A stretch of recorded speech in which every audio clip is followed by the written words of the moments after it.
दोस्तों बताते हुए बड़ी खुशी हो रहा है कि आज हम लोग पढ़ने वाले हैं संज्ञा। संज्ञा होता है क्या? संज्ञा कहते हैं किसको?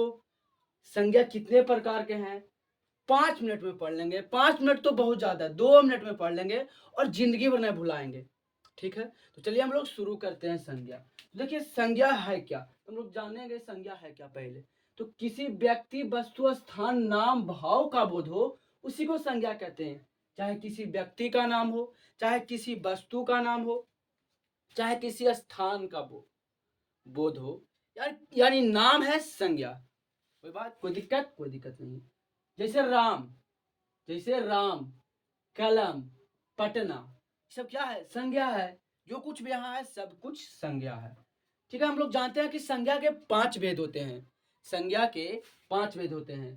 पहला व्यक्तिवाचक संज्ञा, दूसरा जातिवाचक संज्ञा, तीसरा भाववाचक संज्ञा, चौथा द्रव्यवाचक संज्ञा और पांचवा समूहवाचक संज्ञा। हम लोग बारी बारी से पढ़ेंगे कि व्यक्तिवाचक संज्ञा क्या है। तो जिसे किसी खास का बोध हो, जिसे किसी खास का बोध हो, उसे कहते हैं व्यक्तिवाचक संज्ञा। यानी कहने का मतलब दुनिया में कोई एक ही गो हो, उसी को कहते हैं व्यक्तिवाचक संज्ञा। जैसे महात्मा गांधी, तो महात्मा गांधी कहने का मतलब कोई एगो का बोध करा, यानी किसी खास का बोध करा रहा है। जैसे कि राम, तो राम तो नाम बहुत मनी है, लेकिन राम कह दिए तो कोई एगो के राम का बोध करा रहा है। पटना, पटना को एगो है, तो ये हो गया काली गाय। तो काली गाय, गाय तो बहुत मनी है, लेकिन काली गाय कहा जाता है, कोई काली गाय एगो होगा।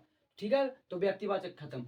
अब चलेंगे हम लोग जातिवाचक में। तो जातिवाचक संज्ञा क्या है? तो जातिवाचक संज्ञा जिसे जाति भर का बोध हो, उसे जातिवाचक संज्ञा कहते हैं। जिसे जाति भर का बोध हो, उसे जातिवाचक संज्ञा कहते हैं। जिसे गाय, गाय बहुत सारा है, यानी गाय का जाति होता है। कवि, कवि का कमी है, यहाँ कवि बहुत सारा है, तो कवि जातिवाचक संज्ञा हो गया। नदी, नदी बहुत मनी है, यानी नदी का जाति होता है, नदी, नदी जातिवाचक संज्ञा है। चलिए अब हम लोग पढ़ेंगे भाववाचक संज्ञा। भाववाचक संज्ञा यानी जिसे किसी भाव, स्वभाव, अवस्था का बोध हो, उसी को भाववाचक संज्ञा कहते हैं।